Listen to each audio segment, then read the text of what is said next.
Hello students, I welcome you all to this beloved channel beloved academy. आज हमारा class 11 psychology का जो chapter 2 है, methods of enquiry in psychology, उसका पहला लेक्चर है। इसके पहले हमने चैप्टर 1 को पूरा ख़त्म करा है और साथ के साथ चैप्टर 1 के जो रिव्यू क्वेश्चंस है इनको भी ख़त्म करा है। तो आपको अगर वो वीडियोस देखने तो आप चैनल पे विजिट करके देख सकते हो, नहीं तो आप डिस्क्रिप्शन में प्लेलिस्ट का लिंक है, वहाँ से भी देख सकते हो। तो आज का हमारा जो चैप्टर है, चैप्टर 2, जिसका नाम है methods of enquiry in psychology.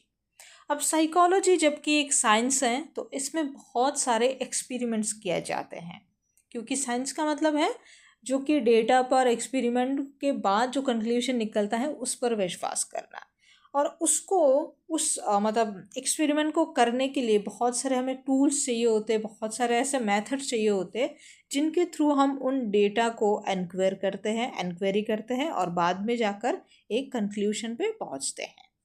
और वो क्या क्या टेक्निक्स हैं, क्या क्या मेथड्स हैं, उनके बारे में ही आज हम इस चैप्टर में पढ़ेंगे। तो चैप्टर का हमारा नाम है प्यारा सा methods of enquiry in psychology. प्यारा सा नाम नहीं है, प्यारा सा चैप्टर है।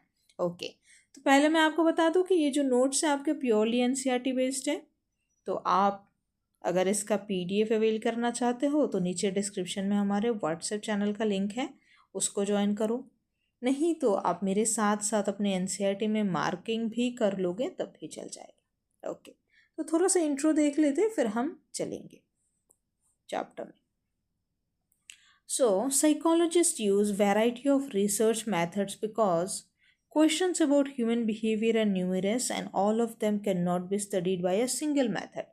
तो साइकोलॉजिस्ट को अलग अलग बहुत सारे रिसर्च के मेथड चाहिए होता है, क्योंकि ह्यूमन बिहेवियर भी बहुत ज़्यादा है, न्यूमरस है, और एक सिंगल मेथड से तो सब कुछ स्टडी किया नहीं जा सकता।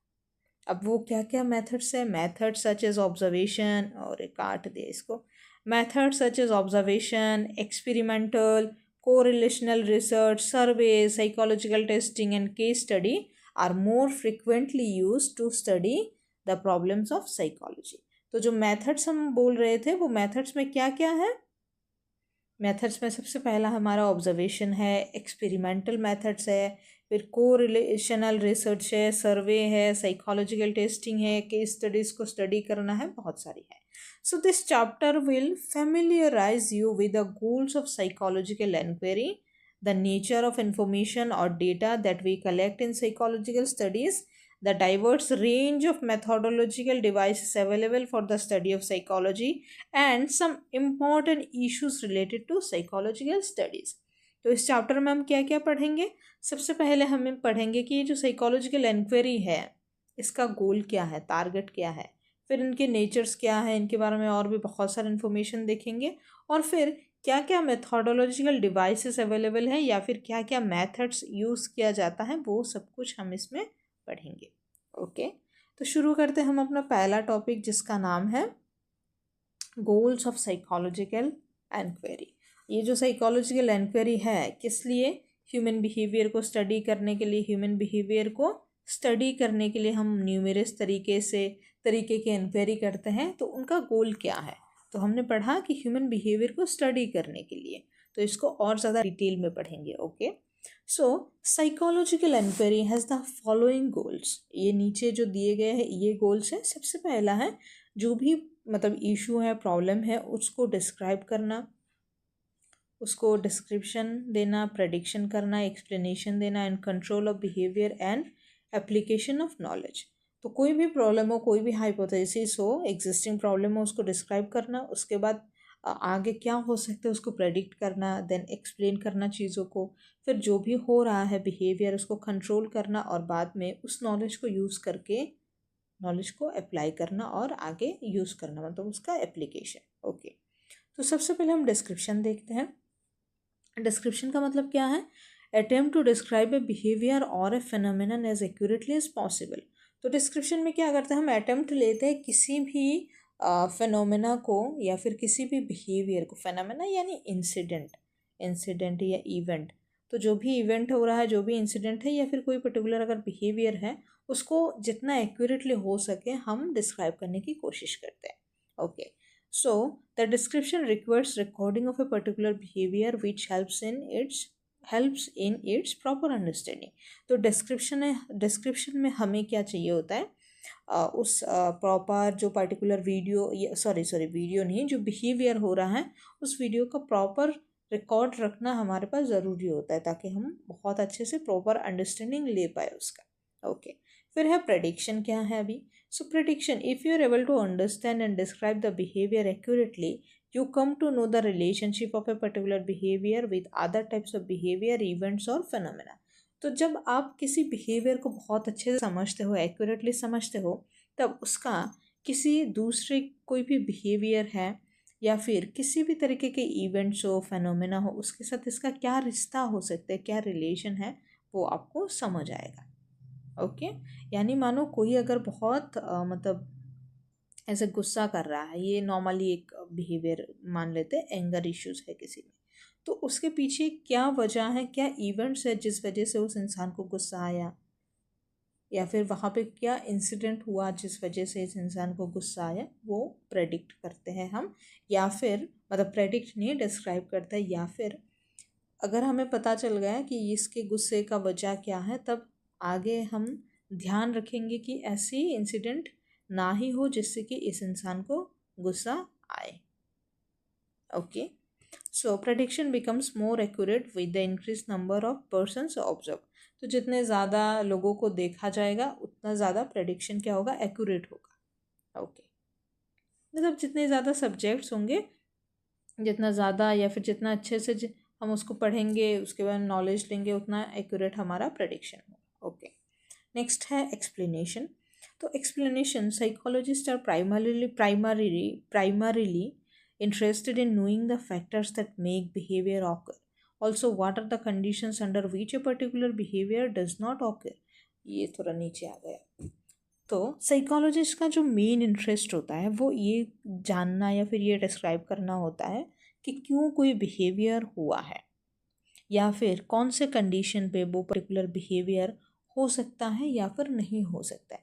मतलब कौन सा वो कंडीशन है जिसके वजह से, कौन सा वो इवेंट है, इंसिडेंट है जिसके वजह से कोई बिहेवियर हुआ है, या फिर कौन से वो कंडीशंस है जिसके वजह से, या फिर जिसके मतलब जिसके आउटपुट में कोई बिहेवियर नहीं हो सकता। Okay, so for example, what makes some children more attentive in class and why some children devote less time for study as compared to others। तो जैसे कि ऐसी कौन सी वजह हो सकती है जिसकी वजह से कुछ बच्चे बहुत अटेंटिव होते हैं क्लास में, या फिर ऐसे कौन सी वजह हो सकती है जिस वजह से कुछ बच्चे अटेंटिव नहीं है, यानी वो स्टडी को लेके उतना सीरियस नहीं है और थोड़ा कम टाइम डिवोट करते हैं स्टडीज़ के लिए। ओके, तो यहाँ पे चल गया ना कि बिहेवियर डज नॉट ऑकर और बिहेवियर ऑकर। तो ऑकर में क्या हुआ, बच्चा बहुत अटेंटिव है, और डज नॉट ऑकर में बच्चा बिल्कुल अटेंटिव नहीं है, लेस टाइम डिवोट करता है, पढ़ाई में उतना ध्यान नहीं है। ओके, फिर है कंट्रोल। तो कंट्रोल में क्या लिखा है, if you are able to explain why a particular behaviour occurs, you can control that behaviour by making changes in the antecedent conditions. तो अगर आपको पता चल गया कि बच्चा क्यों पढ़ाई में ध्यान नहीं दे रहा है, तब आप आगे जाकर जो सिचुएशन बनता है उस सिचुएशन में थोड़ी बहुत चेंजेस ला सकते हो जिसके वजह से वो बिहेवियर में चेंजेस आए। मतलब बच्चा अगर मानो नॉट इंटरेस्टेड है, मैं बेबीज़ बोलने वाली थी बट बच्चा चिल्ड्रंस, तो नॉट इंटरेस्टेड है, तो हो सकता है जो टीचर है वो उतनी इंटरेस्टिंग तरीके से पढ़ा नहीं रही है, या फिर टीचर उतना एंगेजिंग नहीं है। ओके, एंगेजिंग नहीं है, तो इस सिचुएशन में आप टीचर को सजेस्ट कर सकते हो कि आप थोड़ा ज़्यादा एंगेज्ड रखो बच्चों के साथ, ज़्यादा इंटरेक्ट करो, ज़्यादा अच्छे से पढ़ाओ। या फिर ऐसे अगर बहुत ही हालत ख़राब हो जाए तो आप टीचर को चेंज भी कर सकते हो, है ना, टीचर को रिप्लेस भी करो, चेंज भी करो, और कोई ऐसे टीचर के पास भेजो या फिर ऐसे टीचर लाओ जो कि बच्चों को इंटरेस्टिंग लगे जब वो पढ़ाए, टीचर ने इंटरेस्टिंग लगे, जब पढ़ाए वो इंटरेस्टिंग लगे। तो इस हिसाब से आप क्या कर सकते हो, आप सिचुएशन में चेंजेस करके उस बिहेवियर को कंट्रोल कर सकते हैं। Okay, so control refers to 3 things. Control में 3 चीज़ें आता है कि making a particular behaviour happen, किसी पर्टिकुलर बिहेवियर को मतलब किसी पर्टिकुलर तरीके से बिहेव कर पाना, रिड्यूसिंग इट, किसी बिहेवियर अगर हो रहा है तो उसको कम कर पाना, रिड्यूस का मतलब कम कर पाना, और एनहांसिंग इट यानी ज़्यादा कर पाना। मतलब कोई अगर जिससे ध्यान नहीं दे रहा है तो ध्यान मतलब ऐसे सिचुएशन क्रिएट करना कि वो ध्यान देने लगे, और कम अगर इंटरेस्टिंग कम है थोड़ा सा तो ऐसा करो कि थोड़ा इंटरेस्टिंग हो जाए ऐसे। ओके, अब इसका एप्लीकेशन क्या है? इतने हमने इंक्वायरी कर लिया, सारा चीज़ जान लिया, अब इसका एप्लीकेशन क्या है, क्यों कर रहे हैं हम इसको अप्लाई कहाँ करेंगे? तो the final goal of the scientific enquiry is to bring out positive changes in the lives of people. तो जो मेन एनक्वायरी जो मतलब मेन जो गोल है साइंटिफिक एनक्वायरी का, उसका यही है कि सोसाइटी में एक पॉजिटिव चेंजेस लाए।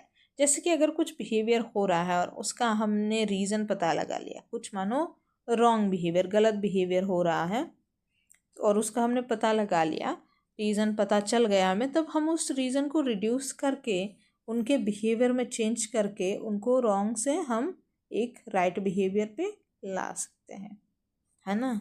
तो यही हमारा गोल है, हमारा यानी साइकोलॉजिकल रिसर्च का गोल है कि सोसाइटी में जो है थोड़ी बहुत पॉजिटिव चेंजेस आए। Okay, psychological research is conducted to solve problem in various settings. और बहुत सारे अलग अलग सेटिंग्स है, जैसे स्कूल हो गया, वर्क प्लेस हो गया, बहुत अलग अलग इंडस्ट्रीज़ वगैरह हैं, वहाँ पे कोई प्रॉब्लम हो तो तभी वहाँ पे भी रिसर्च करके उस प्रॉब्लम का हल निकाला जाता है। Then because of this efforts of the quality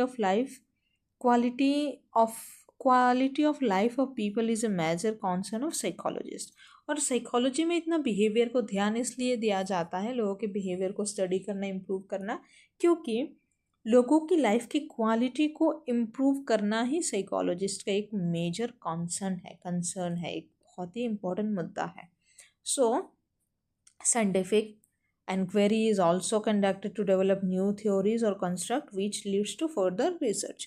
और इसके साथ साथ एक और VBI पॉइंट है, मतलब वेरी वेरी इंपॉर्टेंट पॉइंट है, कि साइंटिफिक इंक्वायरी इसलिए भी की जाती है कि नई थ्योरीज डेवलप की जा सके, ताकि आगे जाके जब फर्दर और आगे ज़्यादा रिसर्च करे तब वो काम आए।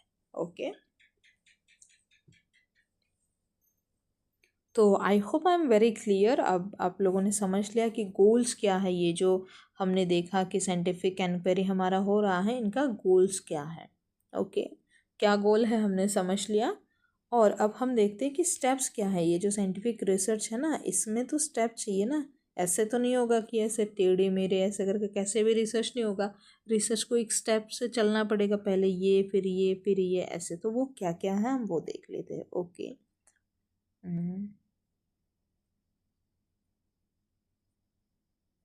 ठीक है, इतना आज करेंगे। ओके, मैंने देखा है कितना करेंगे, ठीक है।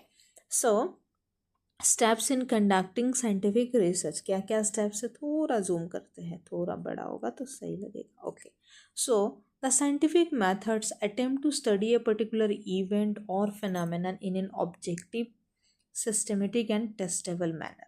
तो क्या होता है, सबसे पहला स्टेप है कि जो रिसर्च है, जो इवेंट है जिसको हम मतलब एनक्वायर कर रहे हैं या फिर स्टडी कर रहे हैं, वो क्या होगा, सबसे पहला तो ऑब्जेक्टिव होगा, मतलब वो एज इट इज़ होगा। ऑब्जेक्टिव मतलब वो एज इट इज़ होगा, उस पर कोई अपना ओपिनियन कुछ नहीं होगा। फिर वो सिस्टमेटिक तरीके से होगा, जो रिसर्च होगा वो सिस्टमेटिक तरीके से जाएगा, सिस्टम से जाएगा, एक के बाद एक स्टेप प्रोसेस, और टेस्टेबल मैनर में जाएगा, मतलब टेस्ट होते होते जाएगा। ऐसा नहीं कि मतलब कभी भी कैसे भी ये चला जाएगा या फिर अपना ओपिनियन से चल जाएगा, ऐसा नहीं है, टेस्ट कर करके जाएगा, मतलब साइंटिफिकली वो होगा। ओके, आप ऐसे सीधा समझो कि वो साइंटिफिकली प्रोसीजर को फॉलो करेगा, ऐसा भी आप लिख सकते हैं, साइंटिफिक प्रोसीजर। ओके, अब नेक्स्ट क्या है, the objectivity refers to the fact that if two और more person independently study a particular event, both of them to a great extent should arrive at the same conclusion. तो objectivity से मैंने बोला ना कि as it is होना चाहिए, ये ऐसा नहीं है कि अपना कुछ ओपिनियन मैंने डाल दिया।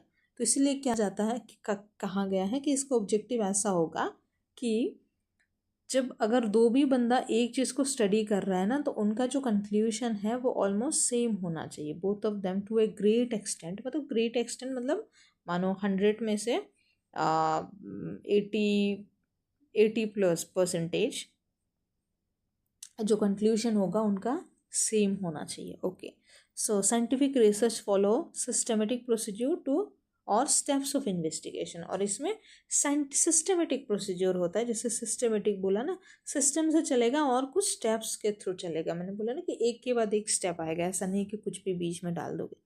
तो ये जो स्टेप्स हैं, इनमें क्या क्या स्टेप्स हैं हम वो देखते हैं। थोड़ा सा इसको बीच में ले आते हैं, नहीं तो बाद में साइड से कट जाएगा। ओके, सो इसमें जो स्टेप्स हैं, सबसे पहला है कॉन्सेप्चुअलाइजेशन ऑफ ए प्रॉब्लम, मतलब जो प्रॉब्लम है, क्या प्रॉब्लम है, इसको पहले पता करेंगे ना। तो प्रॉब्लम का जो कॉन्सेप्ट है वो क्या कॉन्सेप्ट है वो हम पहले पता लगाएंगे, तो वो हमारा है। फिर हम इसके ऊपर डेटा कलेक्ट करेंगे, हम इंफॉर्मेशन कलेक्ट करेंगे। ओके, इसके बाद हम ड्राइंग कंक्लूशन, हम कंक्लूशन ड्रॉ करेंगे कि क्या हो सकता है, क्या मतलब निकला है, इसका जो रिज़ल्ट क्या कंक्लूशन निकला है उसको ड्रॉ करेंगे। और उसके बाद हम उस कंक्लूशन को रिवाइज करेंगे और एक थ्योरी बनाएंगे। ओके, तो 4 स्टेप्स है बेसिकली, सिंपल सा है। सबसे पहले आप क्या प्रॉब्लम है वो बताओ, प्रॉब्लम से जुड़ी हुई जितनी भी इन्फॉर्मेशन है आप वो ले लो, उनको स्टडी करो, फिर आप एक कंक्लूशन निकालो, और फिर बाद में कंक्लूशन से आप कंक्लूशन को रिवाइज करो, और कंक्लूशन से आप क्या करो, एक थ्योरी बनाओ। सिंपल सी बात है। इसी को इधर थोड़ा सा डायग्राम में दिखाया गया है कैसा है। तो ये देखो, सिंपल सी बात है। स्टेप 1 में कि कंसेप्चुअलाइजिंग ए प्रॉब्लम, यानी select a topic for study. आप पहले टॉपिक सिलेक्ट करोगे, फिर उसके बाद डेटा कलेक्ट करोगे, जिस पर कि पार्टिसिपेंट्स होगा, मेथड्स होंगे, टूल्स होंगे, और क्या क्या प्रोसीजर होगा वो आप देखोगे। फिर है drawing conclusion using statistical methods. तो आप मेथड्स को यूज़ करके स्टैटिस्टिकल मेथड्स को, मतलब स्टैटिस्टिकली आप देखोगे कि क्या कंक्लूजन आया है। मानो कुछ स्टडी हुआ तो आप ऐसे स्टैटिस्टिकली बोलोगे कि हाँ 70% लोगों में ये चीज़ पाया गया है, 23% लोगों में ये चीज़ नहीं पाया गया है।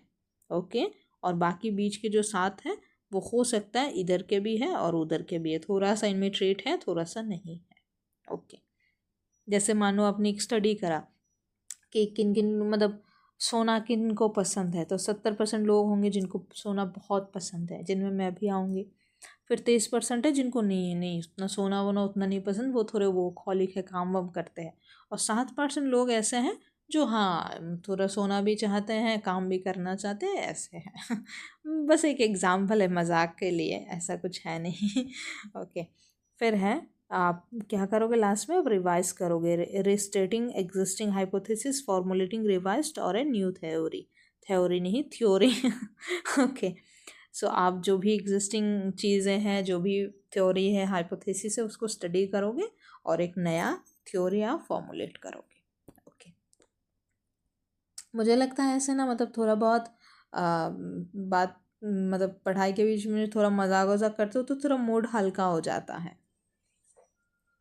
ओके, तो आप नहीं अब अब हम क्या करेंगे, ये जो स्टेप्स है हमारे 4 स्टेप्स, इनको थोड़ा डिटेल में पढ़ेंगे। ओके, सो द प्रोसेस, सबसे पहला हमारा क्या है, कॉन्सेप्चुअलाइजिंग ए प्रॉब्लम, यानी हमें क्या करना, एक टॉपिक सिलेक्ट करना है।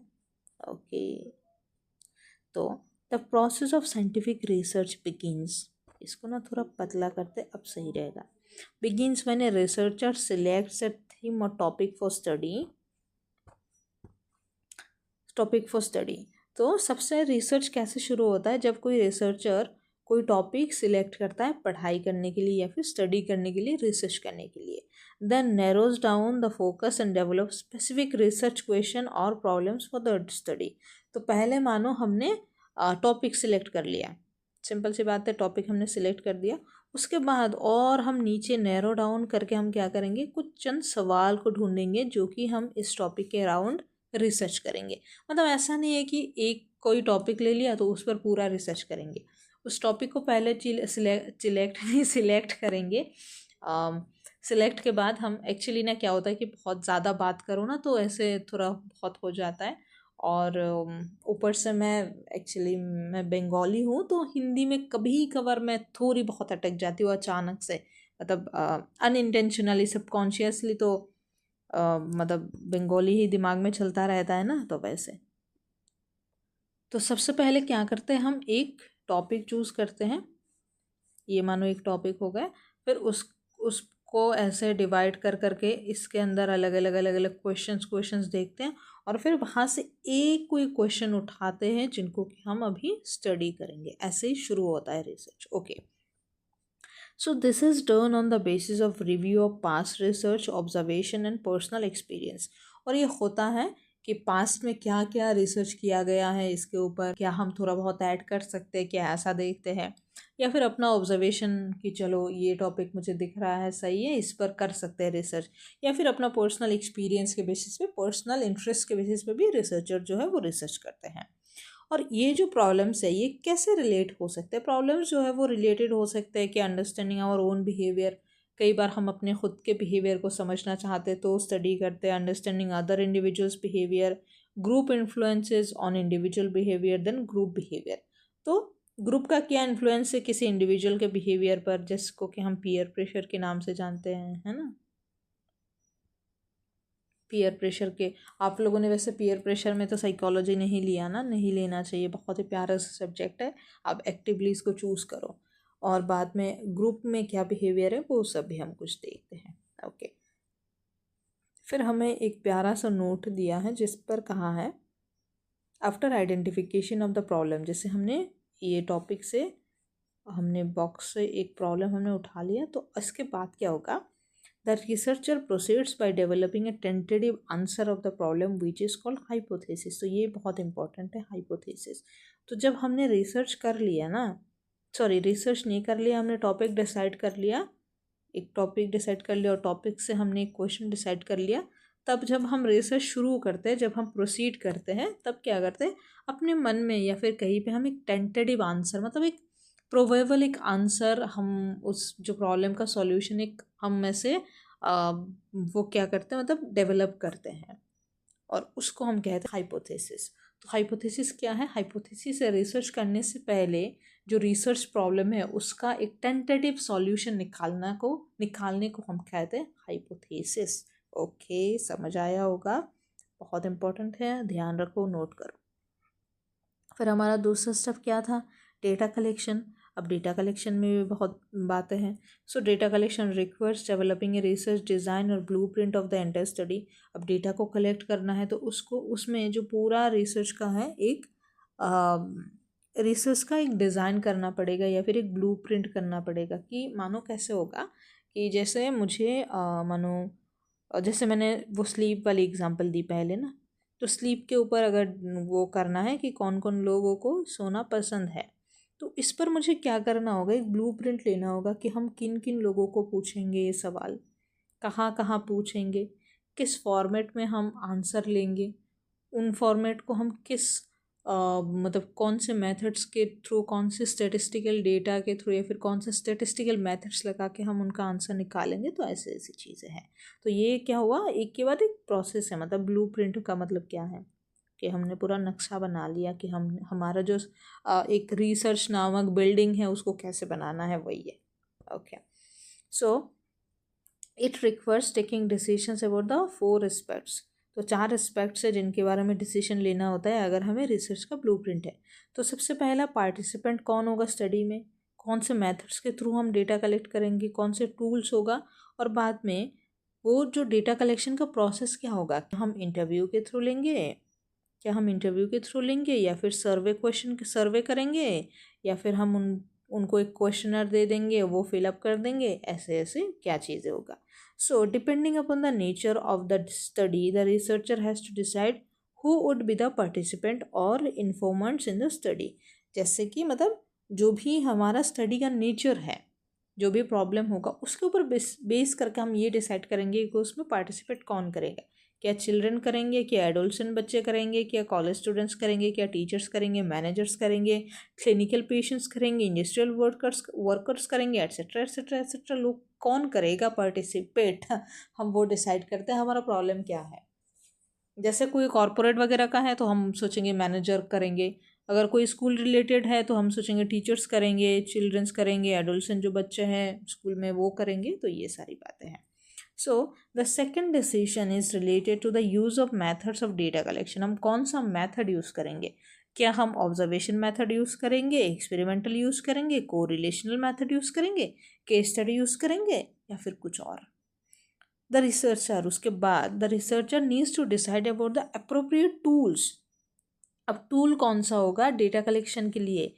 क्या वो इंटरव्यू होगा, जैसे मैंने कहा इंटरव्यू होगा, क्या ये ऑब्जर्वेशन के थ्रू होगा, क्या ये क्वेश्चनर के थ्रू होगा, वो क्या होगा? So the researcher also decide about how the tools need to be administered to collect data. और उन टूल्स को हम यूज़ कैसे करेंगे? क्या हम इंडिविजुअली करेंगे, एक एक को बुला के आओ तुम इधर आओ इसको फिलअप करो, या फिर ग्रुप में सबको दे देंगे ठीक है ये पेपर सब में बांट दो और सब कोई आंसर फिल कर दो? हम कैसे करेंगे उसको भी हम डिसाइड करते हैं। तो ये सारा हमारा क्या है, ब्लूप्रिंट है। This is followed by actual collection of data. और इसके बाद हम क्या करते हैं, एक्चुअली डेटा को कलेक्ट कर लेते हैं। तो ये बहुत ही सिंपल सी बात है, बहुत आसान चीज़ें हैं बेटा, ऐसे कोई उतना वो बड़ी बात नहीं है इसमें। फिर नेक्स्ट है हमारा ड्राइंग कंक्लूशन। अब अभी इतना सब कुछ कर लिया, अब कंक्लूशन तो ड्रॉ करना पड़ेगा। So, analyze data through the use of statistical procedure to understand what the data mean. तो अब हम statistical procedure को यूज़ करके ये समझने की कोशिश करेंगे कि ये जो डेटा का जो रिजल्ट आया है इसका क्या मीनिंग है, क्या मतलब है। दिस कैन बी अचीव्ड, ये कैसे अचीव किया जा सकता है? हम ग्राफिकल रिप्रेजेंटेशन के थ्रू भी अचीव कर सकते हैं। जैसे कि हमने कोई अगर मानो पाई चार्ट बना लिया, बार डायग्राम बना लिया, क्यूमुलेटिव फ्रीक्वेंसीज बना ली, and by the use of different statistical methods, और डिफरेंट स्टैटिस्टिकल मेथड्स के थ्रू बना लिया। जैसे मानो ये एक पाई चार्ट है, तो अगर हमने ऐसे बना लिया, ऐसे बना लिया कि 70% लोगों को सोना पसंद है, 23% को नहीं पसंद है, और 7% ऐसे हैं जिनको थोड़ा पसंद भी है ना भी पसंद है। तो ये एक पाई चार्ट है, तो इसको हमने बना लिया। अब इससे हम कंक्लूजन करेंगे, हाँ 70 लोगों को पसंद है, 23% को नहीं पसंद है, 7% को है भी नहीं भी है। ओके, क्या बेकार सा एग्जाम्पल ले लिया और इसी से पढ़ा रही हूँ। Okay, so the purpose of the analysis is to verify a hypothesis and draw conclusion accordingly. तो इस एनालिसिस का पर्पस क्या है? याद करो हमने पहले क्या करा था, एक हाइपोथेसिस बनाया था, या फिर हो सकता है इसके पहले भी कुछ रिसर्च हुए हो और उसका कुछ डेटा हो, जो कुछ कंक्लूजन हो उनको भी हमने वेरीफाई करना है। और जो हमने हाइपोथेसिस बनाया था, यानी अपने प्रॉब्लम का एक प्रोबाबल सॉल्यूशन बनाया था, बनाया नहीं था, सोचा था, क्या वो सच है या नहीं है उसको डिसाइड करेंगे। ओके, अभी रिवाइजिंग रिसर्च कंक्लूशन। अब जो रिसर्च के जो कंक्लूशन है उसको रिवाइज करके हम एक नया थ्योरी बनाते हैं, हमने देखा था, तो वो कैसे करते हैं। अभी इसमें चेक वेदर, ये चेक होगा ना, के आएगा, ये इसको थोड़ा गलत हो गया, चेक कर देना है और उसमें थोड़ा स्पेस करके वेदर ऐसे करके शुरू कर देना। सॉरी माय बैड, थोड़ी वो टाइप करने टाइम मैंने गलती कर दी होगी। So check whether the conclusion support the hypothesis और नॉट।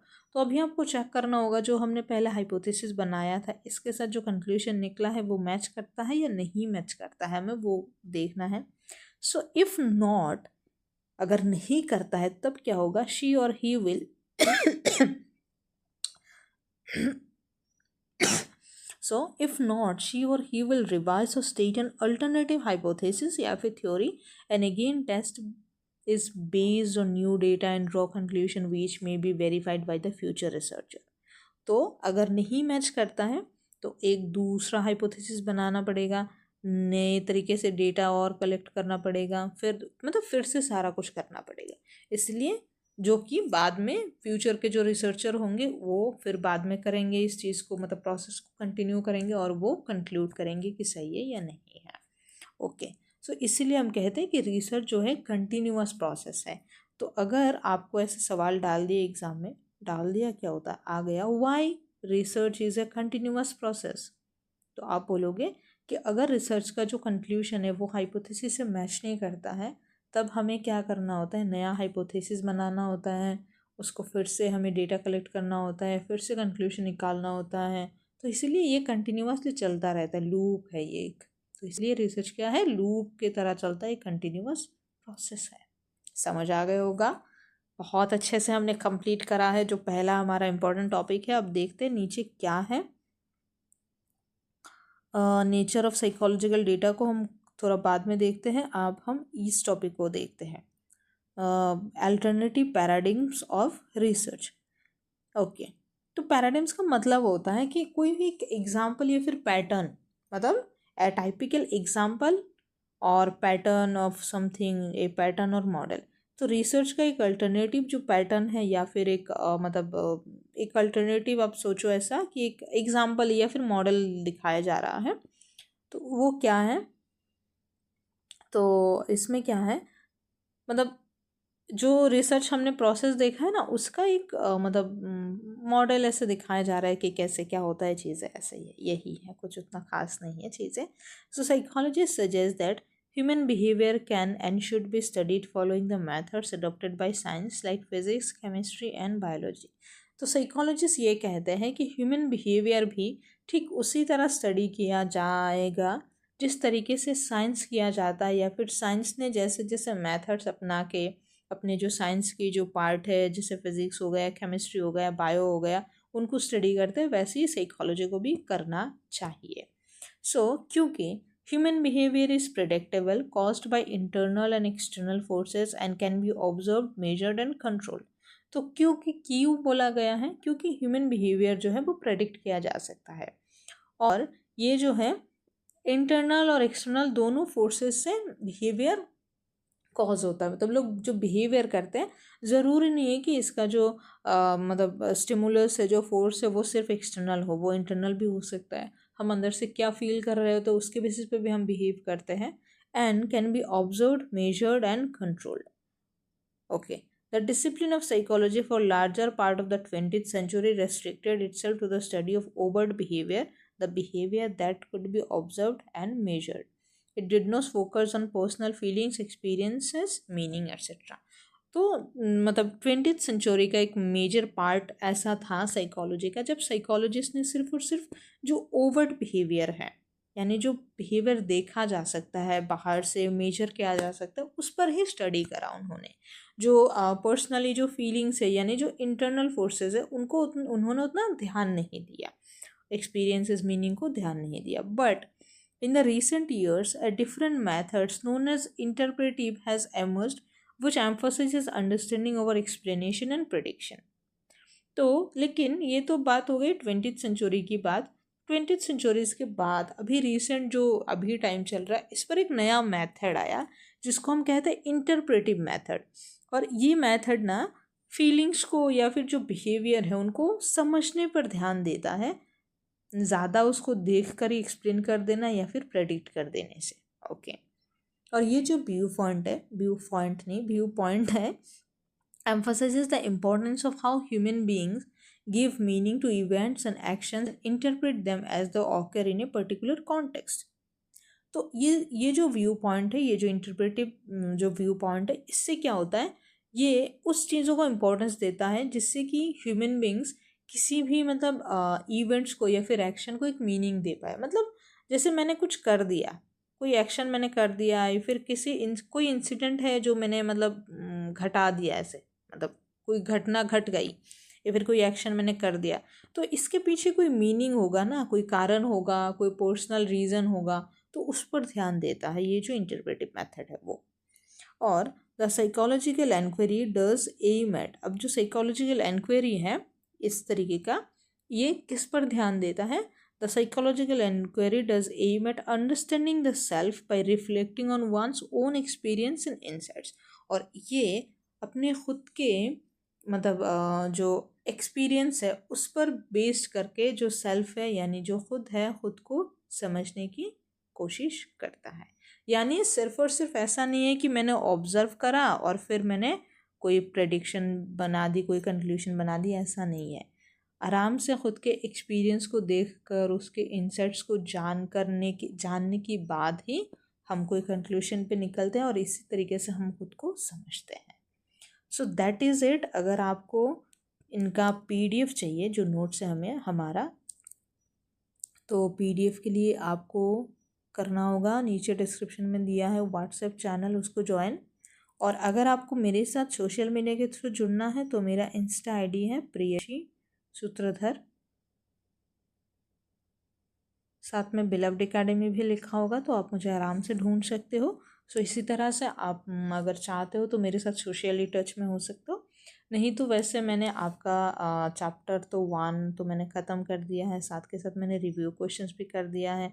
चैप्टर 2 भी हमारा चल रहा है और इसके बाद मैं रिव्यू क्वेश्चंस भी लाऊंगी। तो आप बताओ आपको क्या सही लग रहा है, नहीं लग रहा है, अच्छा लग रहा है, नहीं लग रहा है, और क्या चाहिए मैं क्या और करूँ, या फिर मैं क्या और इम्प्रोवाइजेशन करूँ कि आप लोगों के लिए चीज़ें सही हो। और मैं चाह रही हूँ कि जल्दी से जल्दी हमारे 1000 सब्सक्राइबर हो जाए, क्योंकि जब थोड़े ज़्यादा सब्सक्राइबर होंगे वीडियोस में डालते ही अच्छे व्यूज़ आएंगे तब मुझे भी अच्छा लगेगा। तो इसलिए मैं चाहती हूँ कि आप लोग चैनल को सब्सक्राइब करो और शेयर करो और कमेंट्स करो अच्छा सा, या फिर कोई आपका सजेशन हो वो भी आप कमेंट करो। और जितना मतलब जल्दी हमारा चैनल ग्रो करेगा उतना जल्दी मैं सोच रही हूँ फेस कैम सेटअप लाने का, फेस कैम सेटअप का। तो वो तो अभी मैं सोच रही हूँ कि कम से कम थोड़े बहुत सब्सक्राइबर हो जाए उसके बाद ही मैं लाऊँ। तो वो आप लोगों के ऊपर डिपेंड करता है कि आप लोगों को कैसा लग रहा है मेरा पढ़ाना, और अच्छा लग रहा है आप लोग अगर सपोर्ट करोगे तभी चीज़ें आगे बढ़ेगी। So that's all, thank you so much. मैं चाहती हूँ अच्छे से पढ़ो और अच्छा स्कोर करो। Thank you.